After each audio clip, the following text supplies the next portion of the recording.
Bonjour la famille, bienvenue sur Stories with Madesi. N'oubliez pas de vous abonner et de laisser un j'aime, cela signifie beaucoup pour nous. Partagez également cette vidéo avec vos amis et vos proches, et activez les notifications pour ne manquer aucune de nos futures histoires. Merci de le faire. Installez-vous confortablement et détendez-vous alors que nous plongeons dans le récit. La lumière du soleil filtrait à travers les rideaux de dentelle de la maison Whitley, dessinant de délicats motifs sur le parquet en acajou. Margaret Whitley se leva lentement, sa paume glissant le long de la commode que son défunt mari avait construite, le bois poli par des années de mains attentionnées. Elle prépara du thé Earl Grey dans la théière bleue ébréchée qu'ils avaient achetée lors de leur lune de miel, inhalant une vapeur qui avait l'odeur des souvenirs. Sur le manteau de la cheminée, une photo encadrée attira son regard. C'était Thomas, riant dans le jardin, les manches retroussées, de la terre sous les ongles. Elle effleura le verre. « Bonjour mon amour », chuchota T.L., laissant la maison répondre par ses craquements familiers. La radio murmurait un doux morceau de piano, la bouilloire cliqueta avant de s'apaiser. Dehors, un rouge-gorge triait et le monde semblait ordinaire, précieux, sans hâte. Margaret mit la table pour une personne, alignant les couverts comme Thomas le lui avait appris, fourchette à gauche, couteau à droite, les bords bien droits. Son téléphone vibra, affichant un message de son neveu, Daniel. « Tante Maggie, je passe plus tard, besoin de quelque chose ?» Elle sourit et répondit, « Juste de ta compagnie. » Cela faisait des années qu'elle n'avait eu besoin de personne, mais ces derniers temps, les matins semblaient plus lourds, comme si la journée exigeait d'elle plus qu'elle ne pouvait donner. Pourtant, elle redressa les épaules, porta son thé vers la fenêtre ensoleillée et respira. Vers 10 heures, Daniel arriva avec le fracas familier de ses longues jambes et le cliquetis pressé de ses clés, traînant derrière lui une bouffée d'air urbain. « Tu es rayonnante, tante Maggie », dit-il en l'embrassant sur la joue et en déposant des oranges sur le comptoir comme des trophées. Elle lui servit du thé, admirant comment le garçon qu'elle avait élevé était devenu un homme attentionné, ou du moins le croyait-elle. Ils parlèrent des bus en retard, du nouveau chiot d'un voisin et du rosier que Thomas avait jadis sauvé du gel. « Tu es toujours ma jardinière la plus courageuse », la taquina Daniel. Elle rit, bien qu'un battement irrégulier dans sa poitrine l'obligeât à s'asseoir. Il le remarqua. « Tu devrais me laisser m'occuper des gros arrosages. »« C'est absurde. »« Je vais parfaitement bien, » répondit-elle, bien que son souffle se fît plus mince, comme si une fenêtre s'était doucement refermée. Daniel retroussa ses manches malgré tout, lava les oranges et les mit à sécher sur un torchon. Il bougeait avec une aisance qui la réchauffait. Il avait toujours été stable, un point d'appui sûr. Elle pensa à ses nuits d'enfance passées sur leur canapé après l'accident de ses parents, à la façon dont elle avait recousu les boutons et son avenir. « Reste pour le déjeuner. »« Si tu me laisses cuisiner, » dit-il avec un sourire, ouvrant déjà avec tendresse des tiroirs qu'il connaissait par cœur. Le soleil de l'après-midi brûlait gentiment au-dessus du jardin alors que Margaret arrachait un nid de mauvaises herbes sous la lavande. Un silence encercla les haies, le genre de silence qui permet à une personne d'entendre son propre pouls. Elle pressa sa paume contre la terre, sentant sa fraîcheur obstinée contre sa peau, puis souleva l'arrosoir.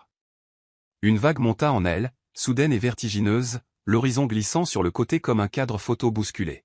« Oh » dit-elle, mais la syllabe n'eut nulle part où aller. L'arrosoir bascula, un poisson d'argent se déversant le long de l'allée, mouillant ses chaussures.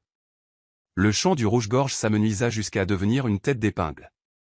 Elle essaya de respirer plus profondément, mais l'air se dérobait. Ses genoux trouvèrent le gravier, puis tout devint du gris doux des nuages. À son réveil, le visage de Daniel planait au-dessus d'elle, le soleil derrière lui comme une auréole, la voix effilochée. « Tante Maggie, tu m'entends ? Reste avec moi, s'il te plaît. » Elle cligna des yeux, hocha la tête une fois, surprise par la distance entre la pensée et le mouvement. Le monde avait un goût de métal. Une ambulance hurla quelque part au loin, puis soudain tout près, et le jardin sentait trop fort la lavande. Les ambulanciers la soulevèrent doucement tandis que Daniel serrait ses doigts, chuchotant « Je suis là », alors que les roues cliquetaient doucement vers la lumière du jour. Les lumières de l'hôpital dessinaient des cercles pâles au plafond pendant que les moniteurs murmuraient leur langage privé. Un médecin aux yeux doux se présenta sous le nom de Dr Patel, posa des questions qui ressemblaient à des énigmes et pressa des instruments froids sur sa peau chaude. Prise de sang, scanner, chuchotement derrière les rideaux, la chorégraphie de l'inquiétude. Daniel faisait les 100 pas, ses baskets couinant, ne s'arrêtant que pour demander « Va-t-elle s'en sortir ?» Le docteur Patel parlait avec précaution, les mots placés comme des pierres de guet. Les symptômes suggèrent une maladie auto-immune. Votre corps s'épuise, Madame Whitley. Nous avons des médicaments pour aider à gérer cela, mais vous aurez besoin de repos, de routine et de patience. Margaret hocha la tête, absorbant les syllabes une par une, comme si chacune portait un petit poids qu'elle devait ramener chez elle. Daniel prit sa main. Je m'occuperai de tout. J'emménagerai si tu me le permets. Elle essaya de sourire. Ne sois pas ridicule. Je suis sérieux, dit-il. Nous sommes une famille. Le mot famille la réchauffa plus que la couverture. Les papiers de sortie bruissèrent. Une infirmière expliqua les horaires des pilules et les signes avant-coureurs, puis glissa les instructions dans un dossier couleur bleuet. Le soir venu, Daniel la conduisit en fauteuil roulant vers la sortie, promettant thé, souper et sommeil. Demain, nous nous organiserons. Une journée douce à la fois. Les cartons arrivèrent comme de petits navires au port, empilés le long du couloir où la canne de Thomas était toujours appuyée. Daniel les porta deux par deux, souriant dans l'effort. Tu vas en avoir assez de moi, plaisanta Théil, essoufflé. Impossible, dit Margaret, bien que l'idée d'être aidé l'embarrassa. Il déballa une bouilloire pour sa chambre, un ensemble de tasses dépareillées et l'écharpe usée qu'elle avait tricotée il y a des années. Tu l'as gardée, murmura-t-elle.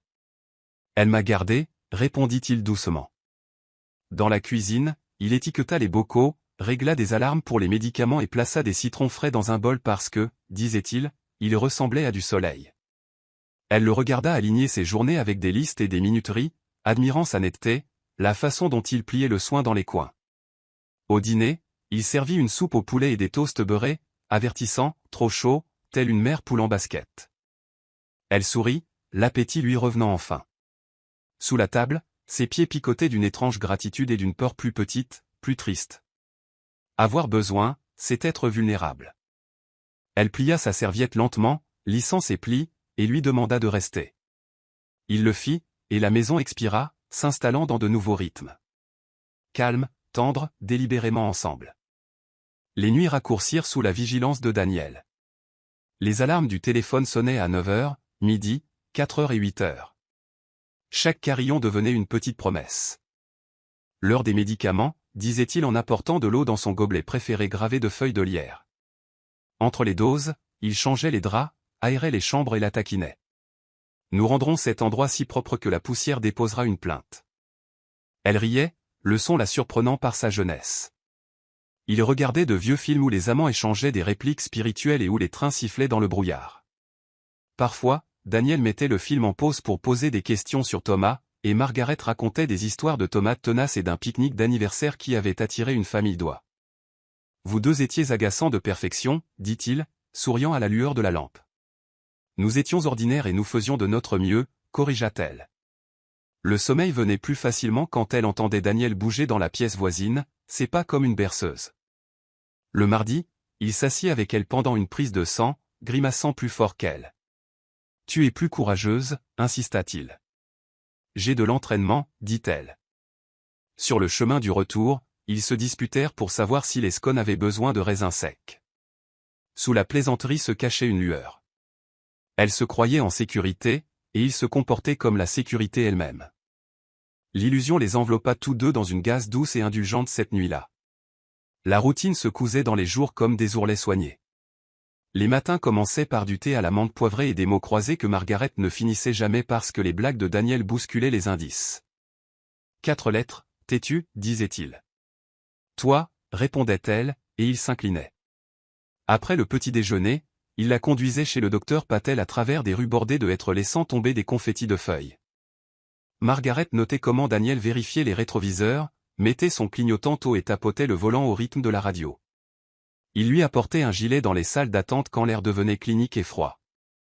De retour à la maison, il coupait des pommes et les disposait en soleil, puis envoyait un email à son club de lecture pour expliquer qu'elle devait suspendre ses fonctions d'hôtesse. L'irritation et le soulagement luttaient silencieusement en elle. Le bruit de ses amis lui manquait, mais elle avait davantage besoin de calme. Des ouvriers vinrent réparer une gouttière affaissée. Daniel les suivait de ses questions, protecteur comme un terrier. Il tient tellement à vous, disaient les voisins. Margaret les remerciait, laissant les mots la réchauffer malgré une petite douleur sourde. Le soir, elle traçait les fissures au plafond comme des rivières sur une carte, se disant que ceci aussi était une saison. Elle promit à Thomas qu'elle la traverserait doucement, un souffle prudent à la fois. La maison ajusta son rythme cardiaque. Daniel étiqueta les étagères, aiguisa les couteaux et apprit les bonnes manières à la chaudière capricieuse. Il mit des rappels sur le réfrigérateur avec des aimants colorés, bleu pour les médicaments, vert pour les promenades, jaune pour le repos. Si la couleur échoue, je chanterai, déclara-t-il, gagnant un rire qui coûtait à Margaret moins de souffle chaque jour. Le dimanche, il sortait les albums photos du buffet et visitait le passé comme des touristes aux chaussures respectueuses. Margaret narrait de petites histoires. C'était l'été où nous nous sommes perdus en Cornouailles et avons prétendu que c'était une aventure. Daniel écoutait, le menton dans la main, demandant « Et celle-ci ? Qui est l'homme avec ce chapeau terrible ?»« L'ami de ton oncle. » Gentil, mais perpétuellement dans l'erreur côté mode. Leur plaisanterie douce donnait l'impression que les pièces étaient habitées. Margaret écrivait des listes de courses avec des lettres rondes et se retrouvait à appuyer son poids sur le bras de Daniel quand le couloir semblait trop long. Il le remarquait sans faire de commentaires, ce qui semblait d'une certaine manière plus gentil. Le soir, il mettait des bûches dans la cheminée et disait « Repose-toi. Je regarderai les flammes pour toi. » Leur silence était compagnon. Elle se sentait stabilisée par la similitude, inconsciente que les routines peuvent bercer le confort et dissimuler le danger dans les mêmes mains patientes. Elle faisait confiance à la main qui bordait les couvertures. L'hiver s'appuyait contre les fenêtres, laissant de petits soupirs blancs sur la vitre. Margaret se réveillait chaque matin enveloppée d'une fatigue qui semblait plus lourde que les édredons. Les infections qui autrefois s'inclinaient poliment s'attardaient désormais, exigeant de l'attention. La toux persistait, se cousant dans les phrases. Elle regardait les soupes refroidir parce que soulever la cuillère demandait une négociation. C'est la saison, disaient les voisins depuis le pas de la porte, envoyant confiture, fleurs et sympathie. Daniel acceptait les livraisons avec un sourire reconnaissant et une ombre vigilante dans les yeux. Tu en fais trop, la grondait-il quand elle tendait la main vers le linge. Laisse-moi être utile, plaidait-elle, mais ses mains tremblaient à l'ourlet d'une serviette. Ses chevilles enflaient, les escaliers s'allongeaient, même le rire ressemblait à un sprint. Au crépuscule, elle s'asseyait près de la fenêtre et mesurait l'espoir en cuillère à café. Demain sera plus doux, se disait-elle. Pourtant, les matins arrivaient avec le même plafond bas. Elle remarqua que son reflet s'amincissait, ses pommettes se transformant en signe de ponctuation. Le jardin dormait sous le givre, un silence blanc couvrant les bordures où Thomas réveillait jadis les semis. Daniel préparait du thé et insistait pour qu'elle se repose, sa voix douce mais ferme. Elle se rendait, sentant son indépendance se relâcher comme un bouton tenant à peine par un fil lors d'un après-midi venteux de fatigue. Le docteur Patel ajustait les dosages avec des mains prudentes, cliquant sur les graphiques tout en expliquant les mécanismes et les effets secondaires. Nous trouverons l'équilibre, promettait-il, mais l'équilibre ressemblait à une pièce de monnaie roulant sur le bord d'une table, toujours près de la chute. Margaret suivait les instructions avec une foi disciplinée. Pilule à l'heure, eau, nourriture, repos. Daniel tenait les horaires comme un chef d'orchestre, tapotement et rappel, la symphonie des soins ne manquant jamais un temps. Pourtant, la fatigue s'épaississait. Le monde de Margaret se rétrécit au rayon d'un fauteuil, d'un livre qu'elle ne pouvait finir, d'une fenêtre qu'elle ne pouvait ouvrir seule. Parfois, les larmes arrivaient sans permission. « Je me manque à moi-même », avoua-t-elle une fois. Daniel posa sa main sur son épaule. « Nous te retrouverons. » Les mots étaient beaux et faux, car la personne qui lui manquait semblait s'éloigner chaque jour davantage. Des sueurs nocturnes parsemèrent les draps, les matins étaient gris. Elle commença à craindre le sommeil pour sa cruauté engourdissante. Tenir un stylo donnait l'impression de tenir un petit animal têtu. Elle demanda à Daniel de lire le courrier à haute voix. Il s'exécuta, la voix patiente, le ton apaisant. Margaret le remercia et ferma les yeux, inconsciente que la gratitude peut être exploitée par ceux qui convoitent toute autre chose. La confiance se tissait plus serrée, une couverture et un bandeau qu'elle ne reconnut pas à temps. Mars arriva avec des trottoirs mouillés et l'odeur du dégel. À la clinique, le docteur Patel fronça les sourcils devant les dernières analyses, sa perplexité n'adoucissant rien. Vos marqueurs suggèrent que vous devriez vous améliorer, dit-il en tapotant l'écran. Mais vous présentez les signes de quelqu'un soumis à un stress inhabituel. Margaret croisa les mains, pensant aux chambres calmes et aux horaires minutieux. Je me repose, je mange, je fais ce que vous dites, répondit-elle. Daniel se pencha en avant. Elle était tue avec les corvées. Je n'arrête pas de lui dire d'arrêter. Le médecin hocha la tête sans sourire. Réévaluons les médicaments et vérifions les dosages. Apportez toutes les bouteilles actuelles au prochain rendez-vous, accepta Margaret, déjà fatiguée à l'idée de rassembler étiquettes et couvercles. Sur le trajet du retour, la pluie crépitait contre le pare-brise. On va régler ça, dit Daniel, la voix apaisante. Elle lui jeta un coup d'œil et souhaita que le réconfort pût être mis en bouteille comme un médicament, mesuré, distribué. Dans le rétroviseur, la route ressemblait à un ruban qu'on tirait au loin. Elle ravala sa nausée et se concentra sur le métronome des essuie-glaces, comptant les battements jusqu'à ce que les contours de la ville s'adoucissent à nouveau. Plus tard dans la cuisine, elle disposa les flacons de pilules sur un plateau, étiquette tournée vers l'extérieur, des élèves en rançage attendant l'appel et une miséricorde qu'ils ne comprenaient pas encore tout à fait. Cette nuit-là, le sommeil lui échappa comme s'il était perché juste hors de portée. Elle resta allongée à écouter les tuyaux gémir et Daniel se déplacer silencieusement dans le couloir. Sa silhouette traversa l'encadrement de sa porte.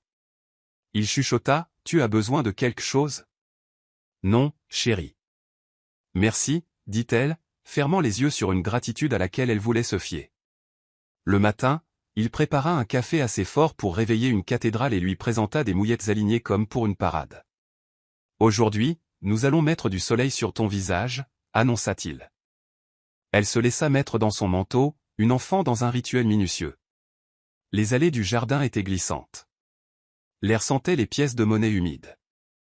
Margaret inclina son visage vers une lumière qui semblait courageuse et fine. Daniel décrivit un plan pour réorganiser le garde-manger, chaque bocal à sa place. Toi et tes systèmes, le taquina-t-elle. Les systèmes empêchent le chaos de nous dévorer, répondit-il en souriant facilement. Elle rit, puis se rassembla sur le banc, le souffle déviant. Doucement, dit-il en touchant son coude. La tendresse vivait dans ses gestes.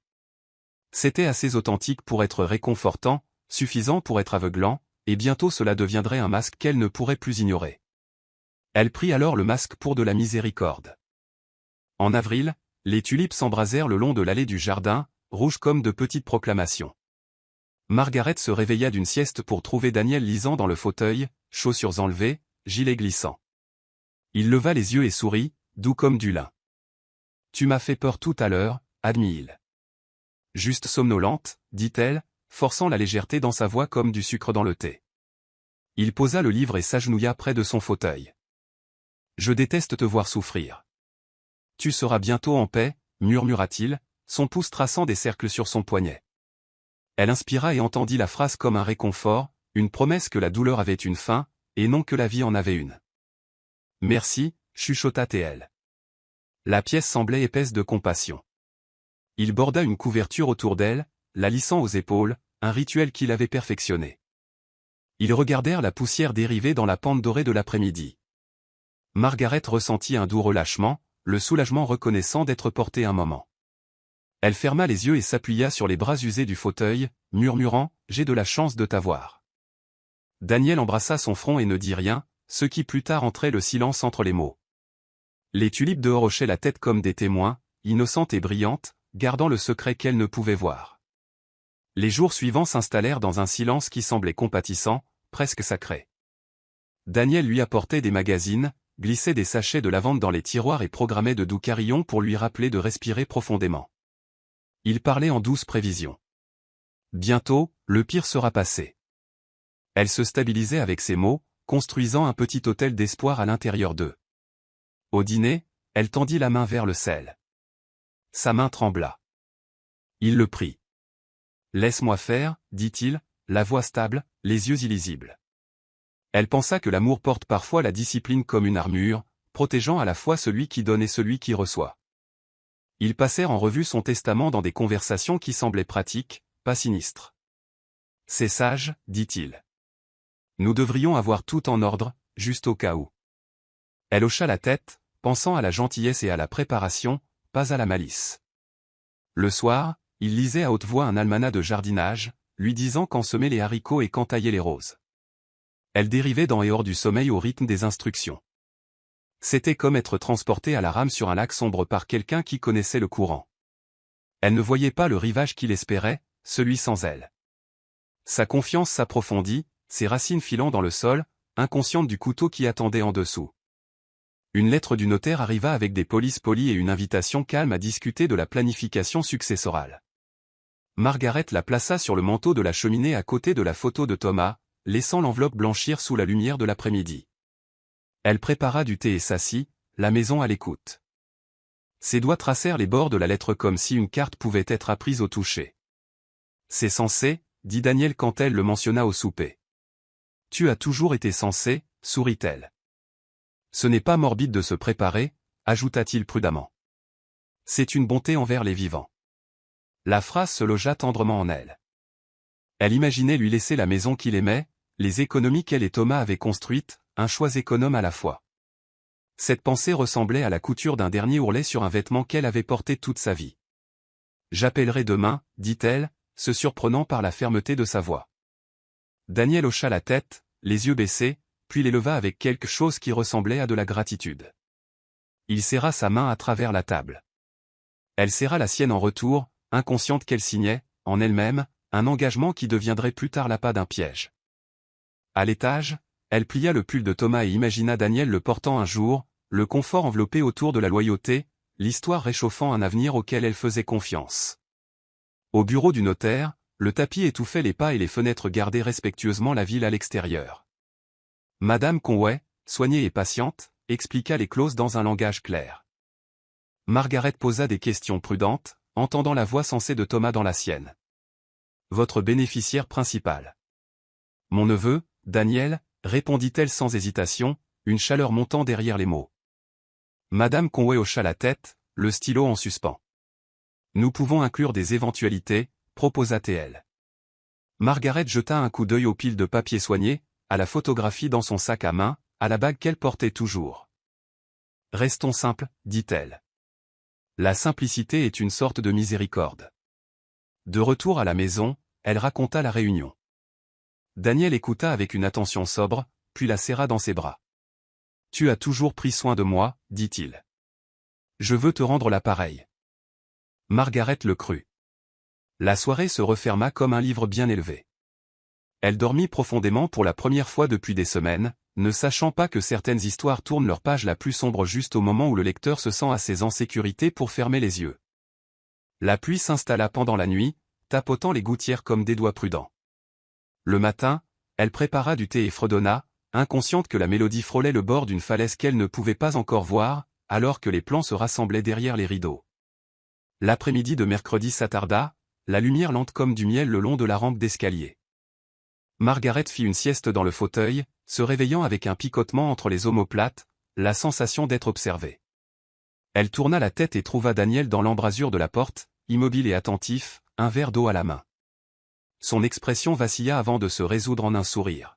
« Tu m'as surpris en train de m'inquiéter, dit-il rapidement. J'ai cru que tu avais arrêté de respirer. » Elle rit, mais le son sonna creux. « Je suis difficile à tuer, le taquina-t-elle. »« Ne dis pas ça, répondit-il, trop vite, avant d'adoucir le ton. Je veux dire, ne plaisante pas avec ça. » Un froid imperceptible s'installa dans la pièce, avant de fondre sous la chaleur d'une conversation ordinaire. Il posa l'eau, ajusta le rideau, s'enquit de sa soupe et parla de film. Elle hocha la tête, l'observant jouer la compétence avec la grâce d'une longue habitude. Pourtant, la première fissure, fine et chatoyante, était apparue. Elle ne saurait dire pourquoi son regard donnait l'impression de faire un calcul. Elle se dit que l'amour prenait parfois un visage sérieux. Après son départ, elle toucha sa gorge et écouta son pouls, régulier mais un peu moins confiant qu'avant. Dehors, les nuages s'amoncelaient au-dessus des hêtres, témoins silencieux drapant l'après-midi et l'inquiétude de leur châle gris. Ce soir-là, Daniel servit un risotto aux champignons, la vapeur s'enroulant comme des parchemins. Il parla d'une promotion potentielle, de politique de bureau, d'un collègue qui accumulait les agrafeuses. Margaret écoutait, reconnaissante pour ce bavardage ordinaire, cette corde qui ramène une personne vers la rive. Au milieu de son histoire, le courant vacilla. La pièce se figea, puis reprit vie. Le visage de Daniel, brièvement éclairé par la lueur d'une bougie, parut d'une tendresse théâtrale, avant de basculer vers un enjouement pratique. « On joue aux cartes » demanda-t-il. Tu détestes perdre, taquina TL. Je préfère gagner, corrigea Théil avec un sourire. Les cartes claquèrent sur la table, les rires réchauffèrent leurs mains. Pourtant, lorsqu'elle s'excusa pour sortir et se retourna, elle le surprit à nouveau en train de la fixer, les yeux calculant une équation qu'elle ignorait. Il détourna le regard et rassembla les assiettes en sifflotant. Seule dans la salle de bain, elle fronça les sourcils face à son reflet et se dit qu'elle était fatiguée, pas paranoïaque. Elle s'aspergea le visage d'eau, compta jusqu'à 10 et retourna dans la lueur du salon. Daniel distribua une autre main, comme si rien ne s'était passé entre eux. Plus tard, au lit, elle traça du regard la fissure familière au-dessus de l'armoire, suivant son chemin jusqu'à ce que le sommeil l'emporte, plus doux que la confiance, plus fin que la certitude, et commençant déjà à s'effilocher. Vers minuit, la maison apprit à chuchoter. Les tuyaux soupiraient, le parquet se souvenait des pas, le réfrigérateur fredonnait des berceuses. Margaret se réveilla assoiffée et attrapa sa robe de chambre, prudente avec la douleur dans ses articulations. Sur le palier, elle s'arrêta au tremblement d'une voix en contrebas. Celle de Daniel. Il parlait bas, comme s'il couvait un secret. Elle s'avança vers l'escalier, les mains glissant sur la douceur familière de la rampe. Des mots remontèrent, fragmentés, comme des plumes. Bientôt. Tout est en ordre. Elle est plus faible. L'avocat. C'est le moment. Une pulsation jaillit derrière ses oreilles. Elle resta immobile, écoutant le rythme tissé de syllabes qu'elle ne parvenait pas à organiser. Une chaise racla doucement, de l'eau coula, le murmure cessa. Margaret battit en retraite dans sa chambre, fermant la porte avec une précaution qui semblait théâtrale. « Tu es fatigué » se gronda TL. « Tu entends ce que tu as peur d'entendre. » Dans son lit, elle resta rigide sous le poids d'une idée qu'elle refusait de nommer. Finalement, l'horloge dénoua l'heure, et le matin promit de tout laver pour rendre les choses inoffensives à nouveau. Mais les mots restèrent, particules brillantes prises dans la lumière du soleil, refusant de se déposer. Elle compta ses respirations comme des pièces de monnaie, achetant assez de calme pour dormir, bien que le repos ait déjà appris son langage et refusa désormais tout échange équitable. Au petit déjeuner, elle testa la surface des choses avec de petites questions. « As-tu dormi ?»« À peine » dit Daniel en bâillant de manière convaincante. Il beurra son toast avec une précision capable de construire des ponts. « Nous devrions mettre de l'ordre dans la paperasse cette semaine, » ajouta-t-il. « C'est plus pratique. » Margaret remua son porridge jusqu'à ce qu'il refroidisse, puis hocha la tête. La conversation avançait comme des pièces d'échecs, polies et progressives. Elle regarda ses mains, stables comme des métronomes, et se demanda quand elle les avait vues trembler pour la dernière fois. « Tu es calme » dit-il en levant les yeux. « Juste fatigué. »« Alors repose-toi, je m'occupe de tout. » Son sourire était le même que lorsqu'il réparait les robinets qui fuyaient. Capable, rassurant, complet. Elle pressa sa paume contre sa tasse pour chercher de la chaleur. La tentation de ne pas réfléchir se glissa en elle. Dehors, la pluie commença poliment, puis insista.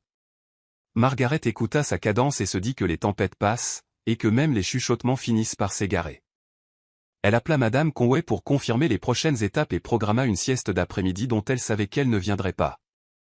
Après le départ de Daniel pour les courses, elle toucha le tiroir verrouillé où Thomas gardait les lettres, comme si le papier pouvait en créer un monde qui basculait soudainement de quelques degrés inquiétants.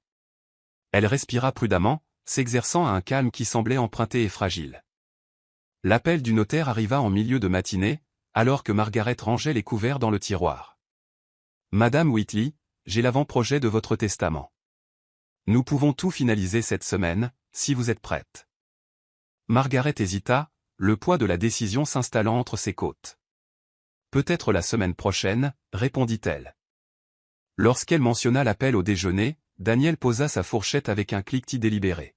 « Pourquoi attendre ?» demanda-t-il, la voix calme mais portant un sous-entendu qu'elle ne pouvait nommer. « Ce n'est pas quelque chose qu'il faut précipiter, » répondit-elle. Il se pencha en arrière, le regard fixe. « Mais pense-y, et si quelque chose arrivait à l'improviste ? Ne laisse pas les choses inachevées. » Le ton n'était pas suppliant, il était certain. Elle sirota son thé, regardant la vapeur monter comme un rideau entre eux. « Ce sera fait, » dit-elle. Ses lèvres s'incurvèrent en un sourire poli, mais son regard ne s'adoucit pas. Ce soir-là, il lui apporta une tisane à la camomille et le lui rappela encore. Tu dormiras mieux en sachant que c'est réglé. Elle hocha la tête, troublée par la façon dont ses paroles semblaient moins concerner sa tranquillité d'esprit à elle que la sienne à lui. Elle éteignit la lampe tôt, écoutant le tic-tac faible de l'horloge et sentant, pour la première fois, la pression de l'échéancier de quelqu'un d'autre appuyé sur le sien. Dans les jours qui suivirent, Daniel trouva des moyens de revenir sur le sujet. En épluchant des pommes de terre, il fit remarquer, l'agenda de Madame Conway se remplit vite. Mieux vaut bloquer un créneau. Lors de leur trajet chez le médecin, il dit nonchalamment, c'est juste de la paperasse. Rien d'effrayant. Margaret tenta de dévier par l'humour, murmurant, on dirait un vendeur d'assurance. Mais l'humour ne dissolvait pas la persistance dans ses yeux. Elle commença à se sentir comme une proie guidée vers un enclos sous couvert de sécurité. Un après-midi, elle le surprit dans son bureau, feuilletant le classeur. Je cherchais le chéquier de secours, dit-il avec un petit rire, mais ses mains étaient profondément enfoncées dans le dossier où elle gardait les documents juridiques. Elle l'observa plus longtemps qu'elle ne le voulait, remarquant comment il fermait le tiroir comme s'il scellait bien plus que du papier. Ce soir-là, assise dans son fauteuil, fixant les flammes dans la cheminée, elle se demanda si l'urgence pouvait être une sorte d'avertissement, un signal masqué en sollicitude. La réalisation ne prit pas encore totalement forme, mais une écharde se logea dans ses pensées, prête à piquer si elle appuyait trop fort. Le pilulier de Margaret était toujours gardé dans le 3e tiroir de la cuisine, chaque compartiment étiqueté par jour et heure.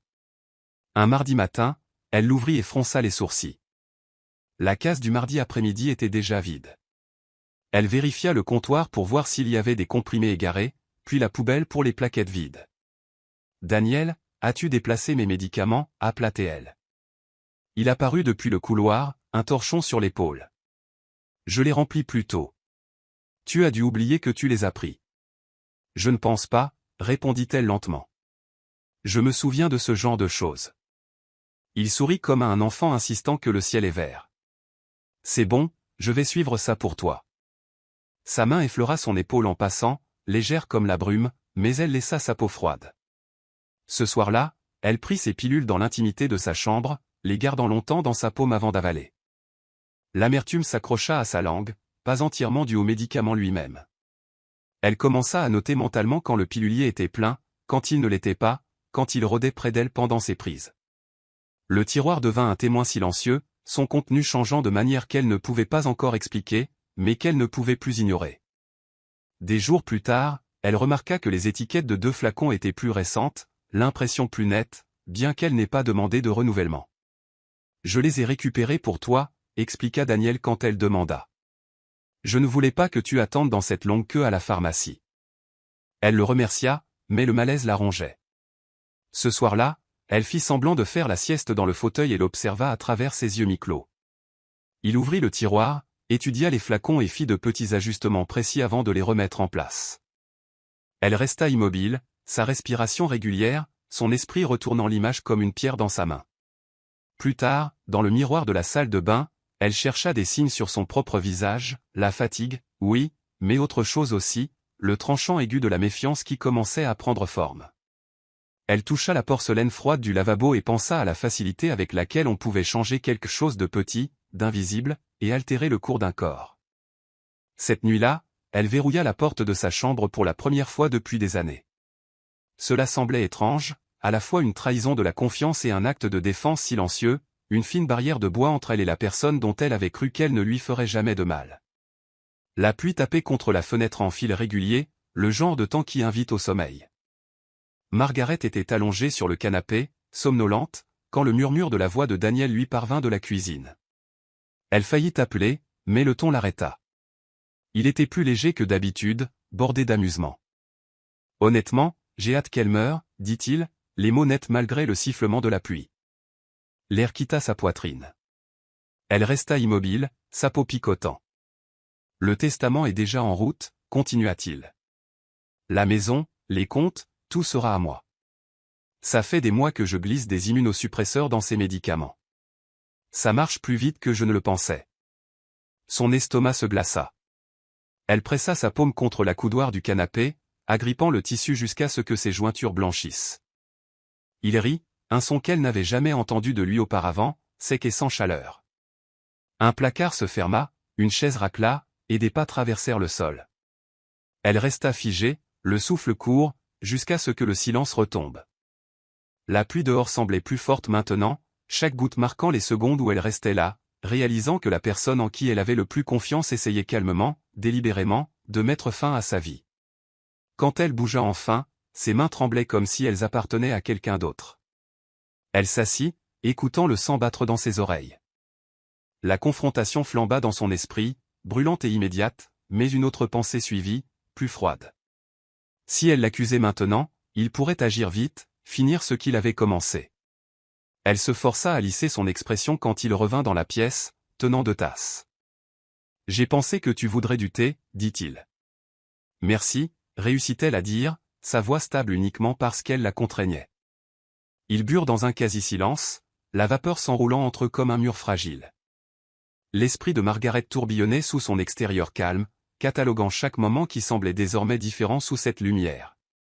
Son insistance sur le testament, sa précision avec ses médicaments, ses yeux vigilants, tout cela n'était que les fils d'une même toile sombre. Cette nuit-là, elle resta éveillée dans le noir, sachant qu'elle ne pouvait plus faire confiance au toit au-dessus de sa tête pour assurer sa sécurité. Elle allait devoir réfléchir, planifier, surtout, faire semblant. Le lendemain matin, Margaret attendit que Daniel parte faire des courses avant d'ouvrir le tiroir de la cuisine. Elle sortit chaque flacon, étudiant les étiquettes avec une loupe que Thomas utilisait autrefois pour les timbres.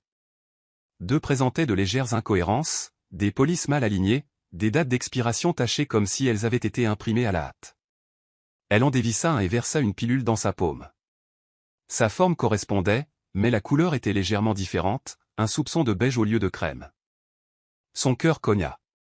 Elle la reposa soigneusement, comme si elle pouvait se briser. Plus tard, dans la salle de bain, elle trouva deux sacs de pharmacie vides dans la poubelle, aucun ne venant de sa pharmacie habituelle. Quand Daniel revint, elle était dans son fauteuil, en train de tricoter. « Tu as été calme aujourd'hui, dit-il. »« Juste fatiguée, répondit-elle, surveillant ses yeux pour le moindre vacillement. Il n'y en eut aucun. Il prépara le dîner, lui versa du vin et sourit comme si rien ne vivait sous la surface. Elle sirota lentement, goûtant le bord métallique de la peur à chaque gorgée. Ce soir-là, elle sut avec certitude que son déclin n'était pas un accident. L'homme qu'elle avait autrefois bercé après ses cauchemars la nourrissait avec la chose même qui la tuait. À partir de ce moment, l'esprit de Margaret passa à la vitesse supérieure. Elle imagina un grand livre dans sa tête, une colonne pour ce qu'il savait, une autre pour ce qu'elle le laisserait croire. Elle jouerait le rôle de la tante malade, reconnaissante et dépendante, tout en reprenant discrètement le contrôle de son corps. En se brossant les dents, elle répéta son visage dans le miroir, fatiguée mais confiante, faible mais désireuse d'être aidée. Ses yeux, cependant, refusaient de s'adoucir. Elle reposa la brosse à dents et prit une longue inspiration. Daniel frappa doucement à la porte. « Tout va bien là-dedans ? » « Oui, dit-elle d'un ton égal.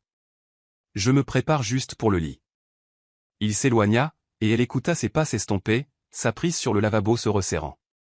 Elle savait maintenant que la survie nécessiterait plus que des médicaments. Il faudrait de la patience, de la précision et le genre de jeu d'acteur dont elle ne s'était jamais imaginée capable. Et si elle s'y prenait bien, il ne verrait jamais sa force revenir avant qu'il ne soit trop tard. Margaret resta éveillée, la maison respirant doucement autour d'elle, et décida qu'elle ne le confronterait pas encore. Si elle montrait son jeu, il pourrait pousser plus fort, agir plus vite, la coincer d'une manière dont elle ne pourrait s'échapper. Au lieu de cela, elle lui donnerait la performance qui l'attendait, un déclin lent et régulier. Au matin, elle traîna les pieds jusqu'à la cuisine en chaussons, s'appuyant lourdement sur le comptoir. « Nuit difficile », murmura-t-elle quand Daniel demanda. « Peut-être qu'il faut encore changer les médicaments. » Il proposa de s'occuper du prochain renouvellement. « Tu ne devrais pas avoir à t'inquiéter, dit-il. » Elle sourit faiblement, baissant le regard pour cacher l'acier dans ses yeux. À l'intérieur, son esprit échafaudait déjà les prochaines étapes. Comment sécuriser ses vrais médicaments, comment se débarrasser des siens sans qu'il ne le remarque, comment enregistrer ses paroles sans éveiller les soupçons. Elle étala de la marmelade sur son toast, les mains stables malgré le tremblement qu'elle lui permettait de voir.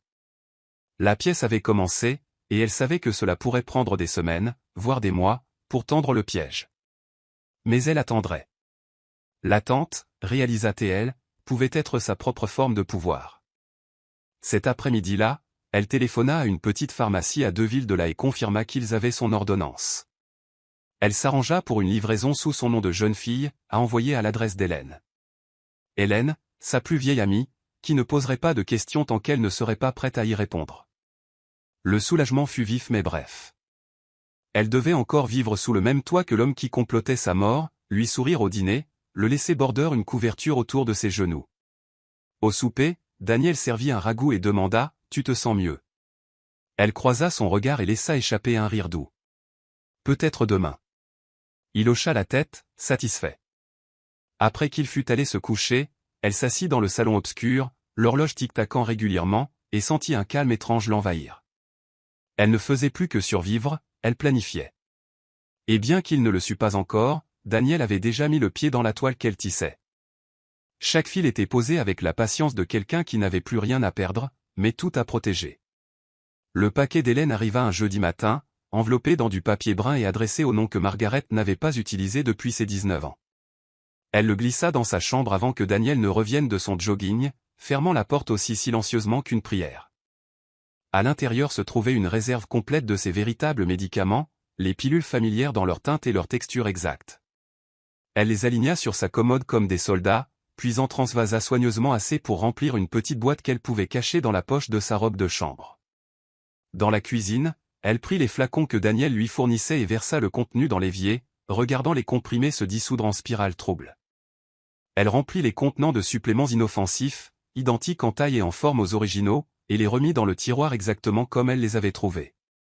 Cet après-midi-là, quand Daniel lui tendit la dose du soir, elle l'accepta d'un signe de tête, l'escamotant habilement avant de se glisser dans le couloir pour prendre l'une de ses vraies pilules. La première déglutition ressembla à plus qu'un médicament, c'était comme récupérer un morceau de son corps qu'il avait volé. Ce soir-là, elle s'assit avec lui dans le salon, feignant la fatigue alors qu'il zappait à travers les chaînes de télévision. « Tu devrais dormir plus tôt », suggéra-t-il. « Je vais le faire », dit-elle, reposant sa tête contre le fauteuil. Son cœur battait avec l'étrange euphorie de lui mentir sans trembler. Au cours des jours suivants, elle répéta le rituel avec précision, ses pilules à lui dans la paume, ses pilules à elle dans son corps, et un sourire docile pour ses yeux vigilants. Déjà, elle sentait un léger regain d'énergie, une clarté dans ses pensées. Mais elle savait qu'il ne fallait pas précipiter la performance. Ses mouvements restaient lents, sa voix mesurée, sa posture juste au bord de la fragilité. Daniel semblait content, comme si son plan se déroulait exactement comme il l'avait imaginé. Il ne pouvait pas savoir qu'elle avait discrètement repris le contrôle de sa survie. À la fin de la première semaine, Margaret sentit un changement subtil mais indéniable. La douleur matinale dans ses membres s'atténua, et son appétit revint par petites vagues régulières.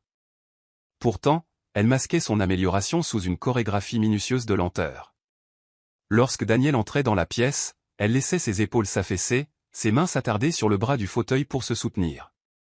Seule, elle testait sa force, se levant sans tenir la table, marchant jusqu'au bout du couloir et revenant sans perdre son souffle.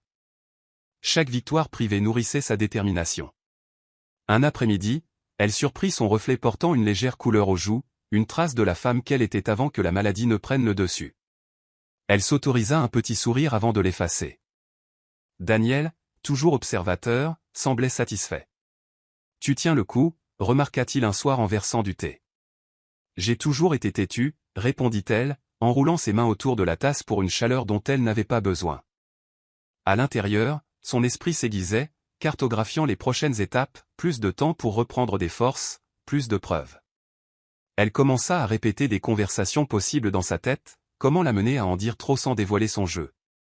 Pour l'instant, elle jouait la patiente reconnaissante, lui demandant d'ajuster ses oreillers ou d'aller chercher une couverture, tout en testant sa propre endurance dans les moments privés.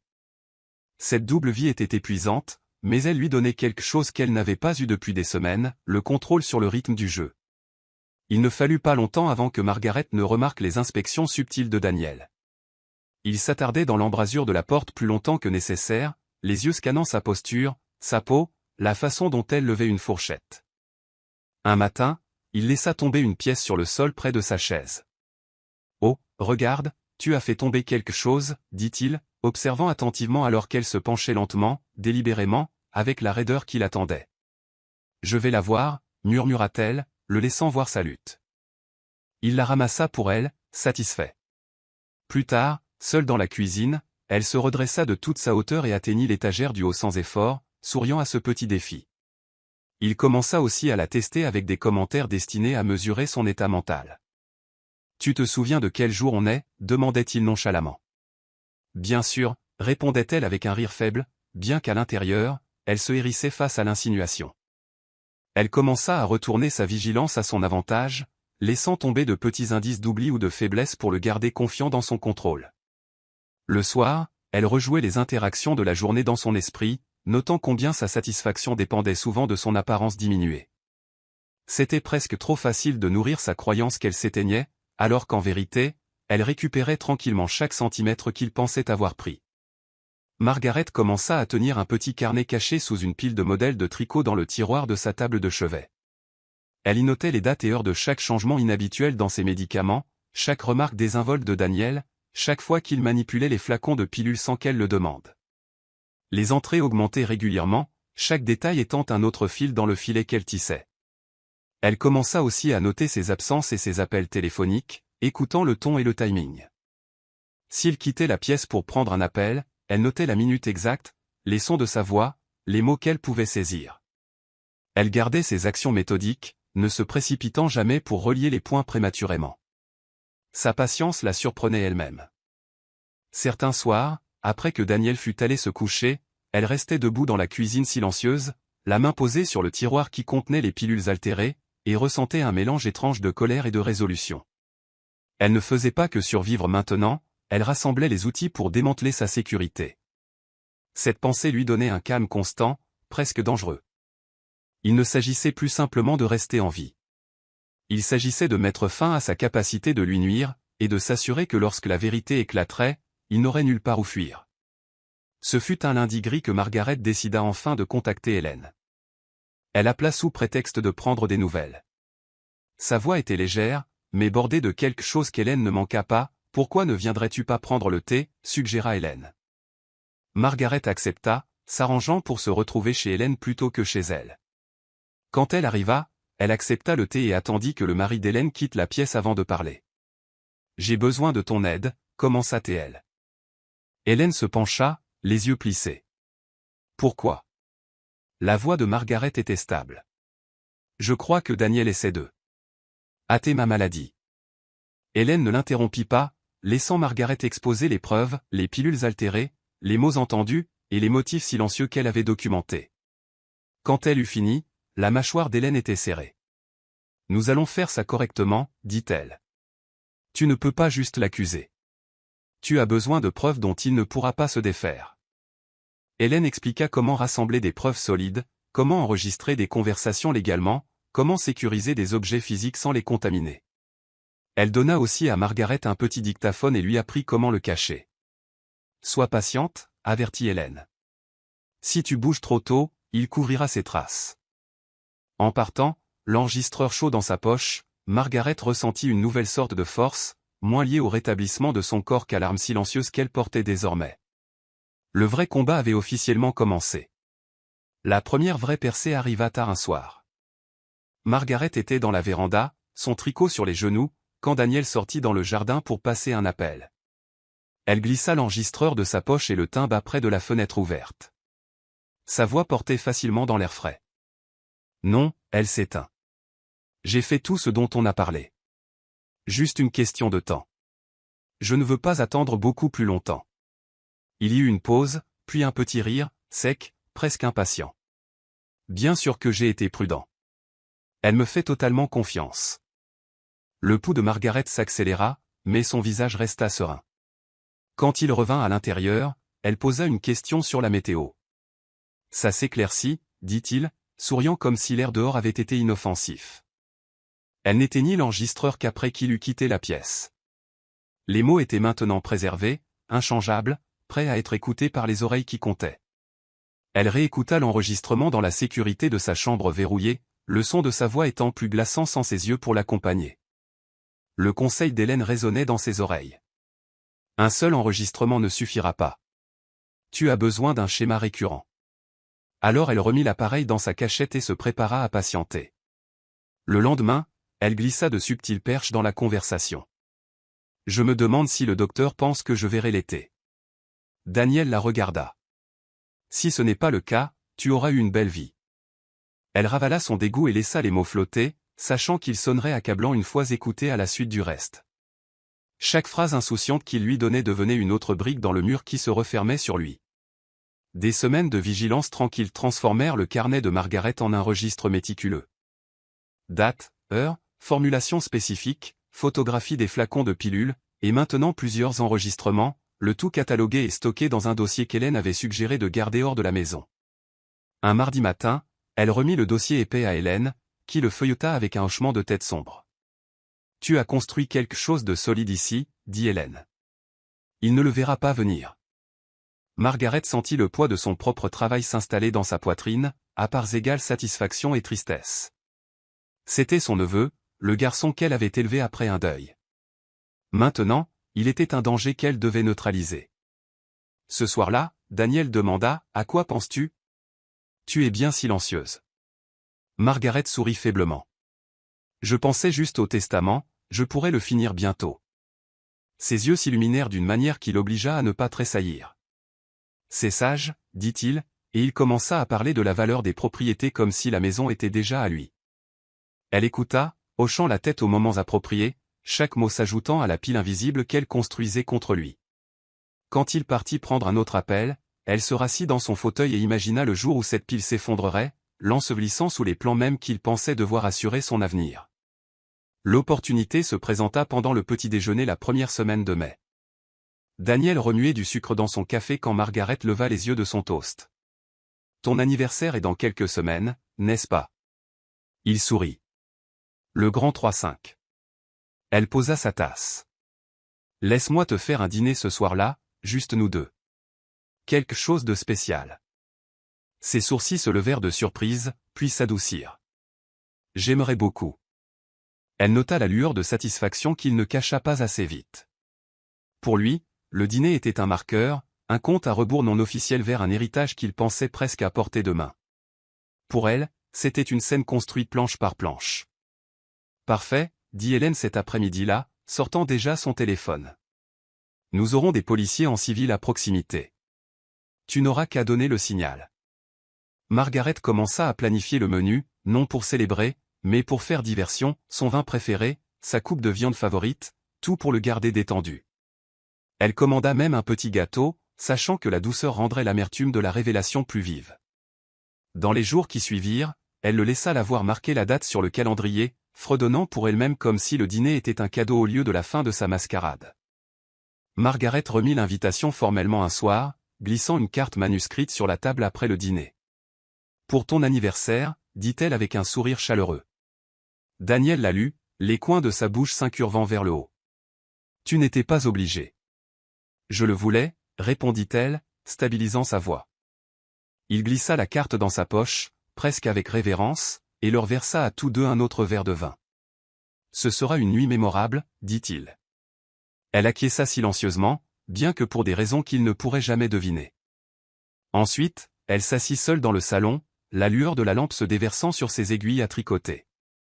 Elle visualisa la soirée en détail, la façon dont il se détendrait autour des apéritifs, le moment où elle glisserait le dossier sur la table. La confusion dans ses yeux avant que la compréhension ne l'atteigne.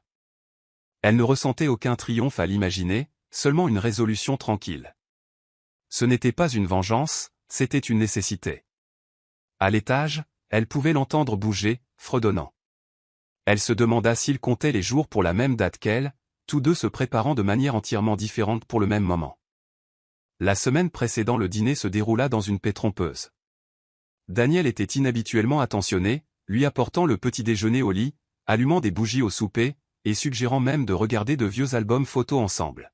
« Tu as toujours pris soin de moi, » dit-il un soir, le ton enveloppé de nostalgie. « C'est à mon tour de te rendre l'appareil. » Elle sourit faiblement, ses mains posées sur la couverture de l'album, cachant l'attention dans ses doigts. Chaque acte de gentillesse ressemblait à un fil dans un linceul qu'il enroulait sans le savoir autour de lui-même. Hélène passa sous prétexte de déposer des livres, mais confirma en réalité les arrangements avec la police. Ils seront tout prêts, chuchota Hélène à la porte. Quand tu donneras le signal, ils interviendront. Margaret hocha la tête, le poids de ce qui allait arriver appuyant contre ses côtes. Cette nuit-là, elle se tint dans sa chambre, regardant le jardin sombre. Le vent bougeait les branches, les ombres oscillant sur la pelouse. Dans 2 jours, cette maison abriterait la confrontation vers laquelle elle tendait depuis des mois. Elle respira lentement, se disant qu'elle était prête. Pourtant, sous la préparation, il y avait un fil de chagrin, pour le garçon qu'elle avait connu autrefois, et pour la confiance qu'elle ne pourrait jamais récupérer. La soirée arriva avec un crépuscule précoce. L'air sentait faiblement le romarin du rôti dans le four. Margaret s'habilla lentement, choisissant une robe vert foncé dont Thomas avait dit un jour qu'elle donnait à ses yeux l'air de contenir des forêts. Quand Daniel arriva dans la salle à manger, elle sourit chaleureusement, comme si les mois de suspicion n'avaient jamais existé. « Ça sent incroyablement bon, » dit-il, jetant un coup d'œil à la table dressée avec l'argenterie polie et le vin qu'il préférait. Elle versa 2 verres, la bouteille stable dans sa main. « C'est une célébration, » lui dit-elle, la voix calme, presque tendre. Il s'adossa à sa chaise, se prélassant dans la lueur de la pièce. Au nouveau départ, porta-t-il un toast. Elle leva son verre, cachant l'amertume derrière son sourire, et but. La conversation coula avec une aisance pratiquée, des histoires de son enfance, des potins inoffensifs sur les voisins. Tout le temps, son esprit égrenait le plan, chaque détail verrouillé à sa place. Alors que le plat principal se terminait, elle s'excusa pour aller chercher le dessert, revenant avec un petit gâteau couronné de copeaux de chocolat. « Fais un vœu, » dit-elle en allumant les bougies. Il eut un sourire en coin, les soufflant d'un seul souffle. La douce lueur des bougies s'estompa, mais la chaleur dans la pièce demeura, une illusion qu'elle maintenait avec un soin délibéré. Quand elle se rassit, ses mains étaient pliées proprement sur ses genoux. Elle savait que le moment approchait. Daniel se pencha en avant, parlant de projets de voyage qu'il comptait faire, une fois que les choses se seraient tassées. Margaret hocha la tête, les yeux fixés sur lui, sa respiration lente. Elle était devenue une actrice dans sa propre maison. Chaque geste était conçu pour le garder certain de sa victoire.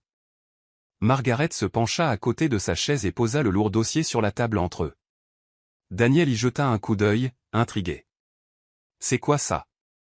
Elle croisa son regard sans ciller. « Tout ce que tu as fait. Chaque pilule que tu as trafiquée. Chaque mot que tu pensais que je n'entendais pas. » Son visage se figea, la couleur se drainant juste légèrement.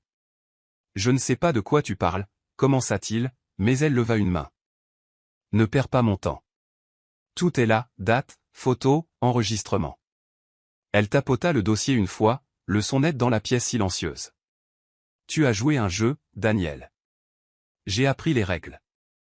Je l'ai juste mieux joué. » Il émit un petit rire, cassant sur les bords. « Tu imagines des choses.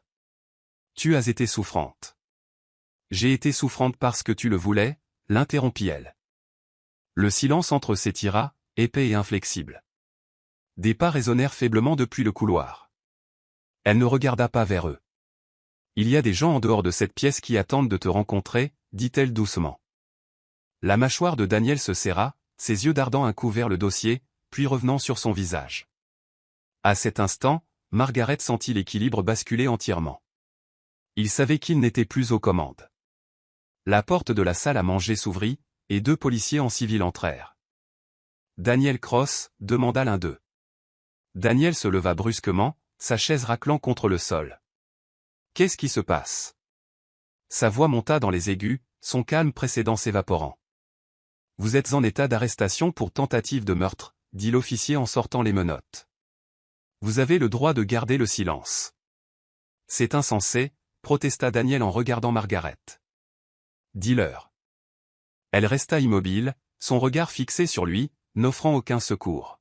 « Tu as essayé de me tuer, » dit-elle d'un ton égal, « et j'ai fini de te laisser faire. » Les officiers agirent efficacement, menottant ses poignets alors qu'il continuait de balbutier des démentis.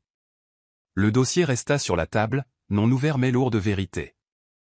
Alors qu'il le menait vers la porte, il se tordit pour se retourner vers elle. « Tu vas le regretter, » cria-t-il. Elle ne répondit pas. Le son de la porte se fermant derrière eux ressembla à une ponctuation finale, nette et absolue. Elle s'assit un long moment dans le calme qui suivit, le tic-tac de l'horloge marquant la distance entre le danger et la sécurité. L'odeur du rôti flottait toujours dans l'air, étrangement domestique pour une nuit qui venait de démanteler des mois de tromperie. Les semaines suivantes apportèrent une nouvelle sorte de silence à Whitley House, un silence sans calcul tapis en dessous. Margaret reprit son véritable programme de médicaments ouvertement, chaque dose prise avec une gratitude presque physique. La couleur de ses joues s'approfondit, son énergie montant jour après jour. Elle recommença à s'occuper du jardin, s'agenouillant parmi la lavande sans craindre de s'effondrer. La première fois qu'elle monta les escaliers sans s'arrêter pour reprendre son souffle, elle fit une pause sur le palier et s'autorisa à pleurer, des larmes non de faiblesse, mais de reconquête de quelque chose de volé. Hélène visitait souvent, apportant des pâtisseries et des nouvelles de l'affaire. Il ne sortira pas de sitôt, l'assura T.L. Margaret hochait la tête, une partie d'elle toujours lourde de la connaissance de ce que Daniel était devenu. Elle faisait de longues promenades le matin, l'air vif et honnête, le chemin devant elle sans ombre. Les soirées se passaient près du feu avec des livres qu'elle avait mis de côté des mois plus tôt.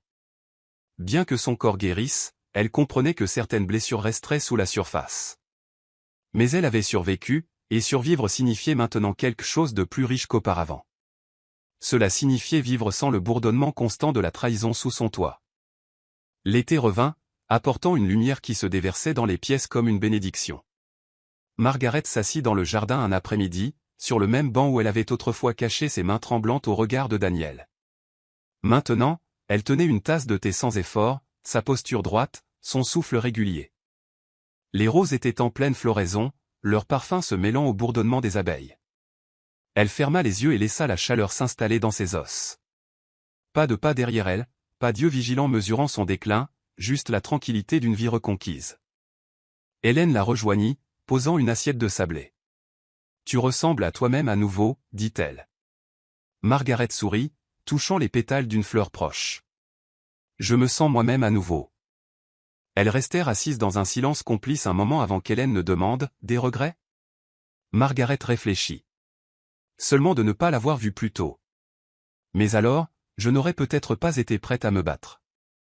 Le soleil glissa plus bas, dorant les bords du jardin. Margaret pensa à Thomas, au garçon que Daniel avait été autrefois, et à la femme qu'elle était devenue à travers tout cela. Elle n'avait pas seulement survécu au danger, elle l'avait déjoué. Et dans cette connaissance résidait sa plus vraie victoire. Voici le verset biblique pour cette histoire, « Toute arme forgée contre toi sera sans effet, et toute langue qui s'élèvera en justice contre toi, tu la condamneras. Tel est l'héritage des serviteurs de l'Éternel, tel est le salut qui leur viendra de moi, dit l'Éternel. » Ésaïe 54, 17. La morale de l'histoire, la trahison vient souvent de nos proches, mais la patience, la sagesse et le courage peuvent transformer même les complots les plus dangereux en leur propre perte. Le mal peut comploter en secret, mais la vérité, lorsqu'elle est préparée avec soin, finira toujours par l'exposer à la lumière. C'est la fin de l'histoire. Qu'avez-vous appris de ce récit? Dites-nous ce que vous en pensez dans la section commentaires. Laissez un like, n'oubliez pas de vous abonner et d'activer la cloche de notification pour être averti dès que nous sortons nos prochaines vidéos. Partagez également cette vidéo avec quelqu'un qui pourrait être intéressé. Merci beaucoup d'avoir regardé.